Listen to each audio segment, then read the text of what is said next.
여러분 안녕하세요. 교똥입니다. 여러분은 꿈과 미래를 끌어당기기 위해 어떤 요소들이 필요하다고 생각하시나요? 지난 영상에서 간략하게 소개해드렸던 조 디스펜자의 당신이 플라시보다에서 저자는 조건화, 기대, 의미부여라는 세 가지 요소가 필요하다는 이야기를 합니다. 저는 오늘 이 세 가지 요소 중 의미부여에 해당되는 인사이트를 가지고 와서 제 생각을 덧붙여 여러분께 말씀드려보고자 합니다. 끌어당김의 키는 미래의 행복한 내 모습을 실제처럼 상상하고 그 상상 속에서 행복함, 감사함, 기쁨 등의 감정을 생생하게 느끼는 것이죠. 우리가 이 시각화 명상의 중요성을 알고 있고 일상에서든 명상을 통해서든 상상하고 느껴보려고 하지만 방해 요소들이 너무나 많습니다.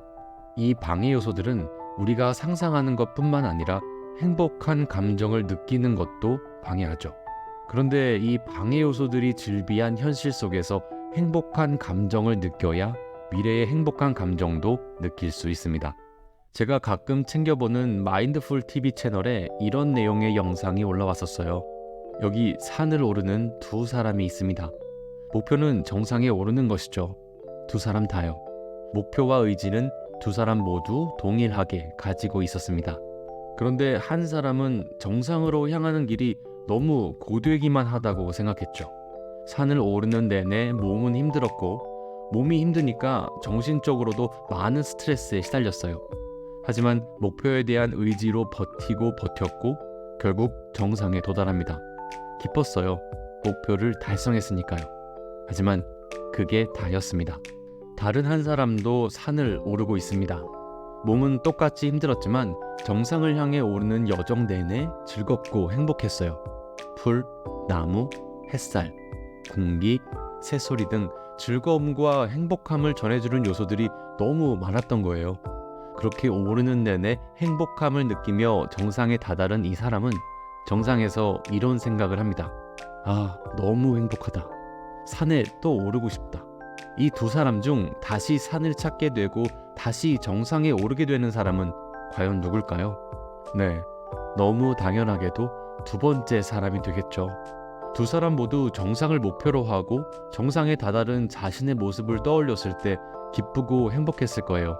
그런데 그 목표를 달성했을 때의 만족도와 행복도는 달랐죠. 그리고 다시 꿈과 목표를 설정하고 나아갈 수 있는 그 가능성도 달랐습니다. 두 사람에게 어떤 차이가 있었는지는 너무나도 명확합니다. 바로 과정에 대한 나의 인식이었습니다. 이 인식이 제가 오늘 말씀드리려고 하는 의미부여입니다. 조 디스펜자는 책에서 이런 사례를 하나 들려줍니다. 2007년 하버드의 심리학 박사 에일리아 크럼과 엘렌 랑어가 호텔에서 근무하는 84명의 여성 청소부를 대상으로 한 연구를 진행했는데요. 두 심리학자는 이들을 통해 사람들이 자신의 일상에 어떤 의미를 부여하는지, 즉 어떤 믿음을 가지고 있는지가 건강에 어떤 영향을 미칠 수 있는지에 대한 실험을 했습니다. 청소부들은 자신들이 매일 하는 일이 자신에게 어떤 영향을 미치는지 전혀 알지 못했어요. 그저 힘들고 고된 육체 노동일 뿐이었죠. 그들 중 67%는 가끔 운동을 하지만 정기적인 운동을 하지 않는다고 했고 37%는 운동을 전혀 하지 않는 사람들이었습니다. 크럼과 랑어는 이들을 두 그룹으로 나누고는 첫 번째 그룹에게 이런 말을 해줍니다. 그들이 청소부 일을 하면서 그들의 움직임이 얼마나 많은 칼로리를 소모하는지와 그들이 하는 일만으로도 운동이 되어 건강에 좋은 영향을 미치고 있다고요. 그리고 두 번째 그룹에게는 아무런 말도 하지 않았습니다.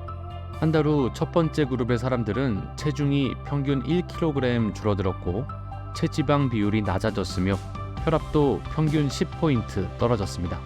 그들은 일 외적으로 다른 운동을 하지는 않았고 식사 습관을 바꾼 것도 아니었습니다. 반면 두 번째 그룹은 아무런 변화가 없었죠.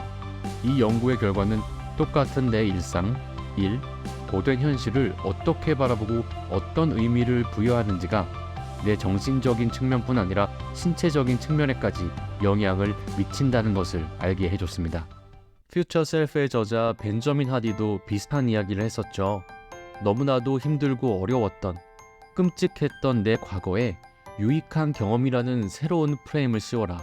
그 스토리를 어떻게 구성하느냐가 미래의 나에게 절대적인 영향을 끼친다. 당신이 경험의 주인이지 경험이 당신의 주인은 아니다. 고통스러운 경험에 감사함을 나타내라. 과거의 경험에서 유익을 얻으면 미래의 나는 경험 하나하나를 통해 지속적으로 성장하고 발전한다. 비록 과거에 대해 이야기한 것이기는 하지만 의미의 부여 여부가 얼마나 중요한지 알 수 있는 대목입니다. 벤저민 하디의 이 말 중 당신이 경험의 주인이지 경험이 당신의 주인은 아니다 라는 말에 핵심이 숨어 있습니다. 저는 여기서 말한 경험의 의미를 조금 더 확장하고 싶어요. 과거는 물론이고 지금 살고 있는 오늘, 심지어는 잠시 후 살게 될 내일까지 모두 경험의 범주로 넣고 싶습니다. 당장 다가올 내일에 우리는 대략적으로 내가 어떤 일들을 하게 되고 어떤 삶을 살아갈지 알고 있습니다. 이미 살아냈던 과거와 오늘은 말할 것도 없고요. 이 세 가지 시점의 주인이 모두 나인 거예요. 내가 주인이니까 얼마든지 내가 원하는 의미를 부여할 수 있습니다. 지금껏 겪었고 겪고 있고 계속 겪을지 모를 고난, 고통, 시련이 내가 원하는 궁극적인 미래가 이루어지기 위한 필연적인 과정이라고 의미를 부여하는 것이죠. 꿈을 이루고 성공한 사람들에게는 자신만의 스토리가 있습니다. 그들이 말하는 그들의 스토리를 보면 모두 어떤 의미가 숨어 있어요. 그들 자신이 과거의 사건과 시련들에 부여한 의미들입니다. 실패는 성공의 어머니라는 격언이 왜 나왔겠어요? 실패가 거듭되다가 성공을 했으니 실패가 있었기에 성공한 것이구나 하는 의미를 부여했기 때문이죠. 이생망, 이런 표현 많이 쓰잖아요. 지금 내 삶이, 내 일상이 완전히 망가져서 이제 더는 가망이 없다고 생각하는 것입니다. 그런데 이 프레임의 방향을 살짝만 바꾸면 삶이 달라집니다. 나 대체 얼마나 성공하려고 이렇게 큰 시련을 겪는 거지? 이 이야기들을 나중에 내 성공담에 넣으면 나처럼 힘들어하고 있는 사람들에게 정말 많은 도움을 줄 수 있겠다. 이런 식으로요. 제가 영상을 통해 몇 번 말씀드린 적이 있어서 아시는 분들이 계실 수도 있는데요. 해외 기러기 생활을 하는 저는 아내가 어렵게 시험관 시술로 가진 첫 아이가 유산됐을 때 그냥 모든 것이 다 무너져 내렸어요. 몇 년 만에 가진 첫 아이가 유산됐다는 것 때문이기도 했지만 더 컸던 건 아내가 유산된 아이를 꺼내는 소파수를 받을 때조차 제가 옆에 있어주지 못했다는 사실입니다. 정말 긴 시간 동안 참 힘들었는데요. 퓨처 셀프를 읽고 그 프레임을 바꿨더니 제 하루하루가 달라지더라고요.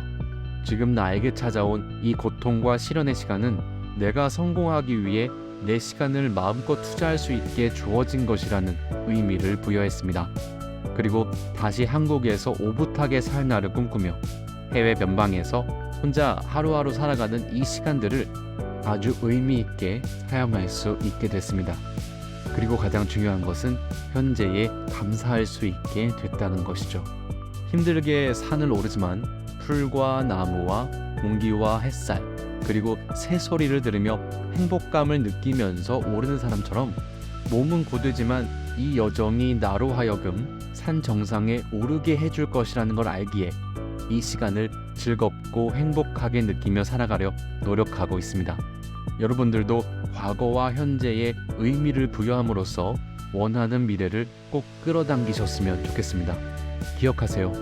내가 과거와 현재에 의미를 부여하고 고통이 아닌 행복감을 느낄 수 있어야만 비로소 미래를 상상하고 끌어당기려 할 때도 그 행복감을 생생하게 느끼실 수 있다는 사실을요.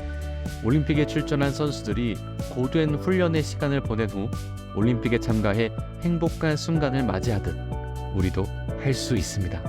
저 규동이가 진심으로 응원합니다.